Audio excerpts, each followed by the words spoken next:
In the land of ancient Egypt, death was never seen as the end.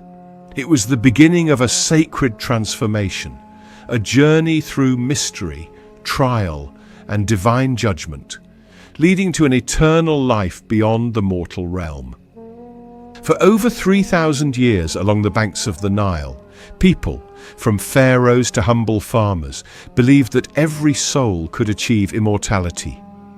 But the path to that eternal reward was not simple.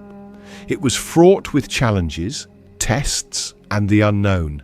To reach eternity, the soul needed knowledge and protection. That's where the Book of the Dead begins.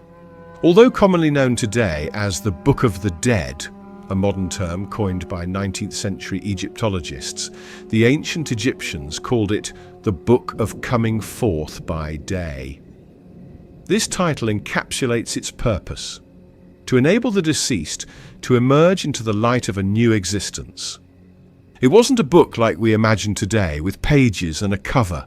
Instead, it was a collection of magical spells, prayers, and instructions, written by hand on papyrus scrolls, painted on tomb walls, or carved into stone. Every copy was different. Some were short and simple, while others, like the famous Papyrus of Ani, were over 20 meters long and filled with colorful illustrations. In a way, each person could have their own custom-made guide for their journey into the afterlife. Before we begin, we want to mention that everything in this video is based on our in-depth research from trusted sources. We've made every effort to ensure that our facts, from dates and names to key events, are as accurate as possible. However, if you notice any mistakes or have additional insights, please let us know in the comments so we can update our findings. According to Egyptian beliefs, a person's soul didn't rest after death. It had to travel through the Duat, the Egyptian underworld, a mysterious realm full of dangers. There were lakes of fire, deep rivers, and terrifying creatures. At every step, gods or spirits guarded the gates, asking questions and testing the soul's wisdom. The Book of the Dead acted like a survival guide. Some spells gave directions, helping the soul avoid traps and find the right path. Others worked like passwords, allowing safe passage past gatekeepers. Some even gave magical abilities, letting the soul transform into a bird or become beams of light to escape danger. If the soul knew the right words and spells, it could overcome every challenge. The Book of the Dead wasn't created all at once. It developed over centuries. Pyramid texts. 2400 BCE. Carved onto tomb walls, these were reserved only for pharaohs.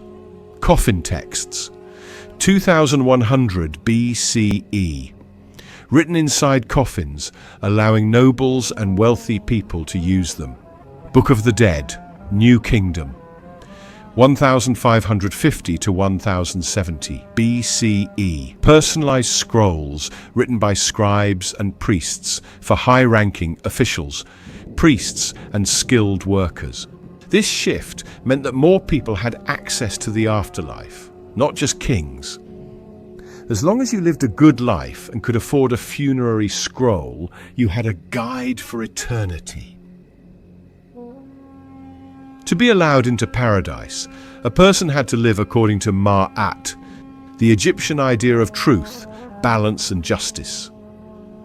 Living well wasn't just about personal choices, it affected the balance of the universe. Speaking honestly, showing kindness, avoiding violence and greed. These weren't just good habits, they were rules for reaching the afterlife. When the soul reached judgment, it had to prove it had lived a good life. It stood before 42 divine judges, answering their questions in what is called the 42 negative confessions. This was like a moral checklist. I have not stolen. I have not murdered. I have not spoken falsely. I have not polluted the water. I have not cheated in business. Every confession mattered. If the soul failed these tests, the gates of paradise would remain closed. The final test was the weighing of the heart, the most important moment in the soul's journey. The god Anubis, protector of the dead, placed the heart of the deceased onto a golden scale. On the other side rested Mahat's feather, a symbol of truth. Although you don't see a literal feather, the figure of Mahat on the scale symbolizes the feather's essence, truth, and cosmic balance. If the heart was light, meaning the person had lived an honest, kind life, it balanced perfectly. The soul was welcomed into the paradise of Osiris, the god of resurrection. But if the heart was heavy with sin, the scales tipped. Nearby stood Amit, the devourer of souls, a terrifying creature with the head of a crocodile, the body of a lion, and the hind legs of a hippopotamus. If the heart failed the test, Amit consumed it, and the soul was erased forever. The worst fate was not punishment. It was to cease to exist. One of the most impressive surviving scrolls is the Papyrus of Ani. Ani was likely commissioned by a wealthy individual to write this book so he could take it with him to the afterlife. It stretched over 20 meters long. Yes, these books were massive. It was discovered in 1888 in Luxor, a city in Upper Egypt that includes the site of ancient Thebes. And where is it now? In the British Museum. This scroll is not just a religious text, it's also a work of art, full of vivid colors and detailed depictions of sacred rituals. The Book of the Dead is more than just a guide for the afterlife. It gives us a glimpse into a culture that believed every good or bad choice lasted forever. To the ancient Egyptians, the afterlife was like a well-earned retirement, a peaceful paradise where people enjoyed the rewards of a good and honest life. Every offering, every prayer, and every kind act was like writing a line in a cosmic record book.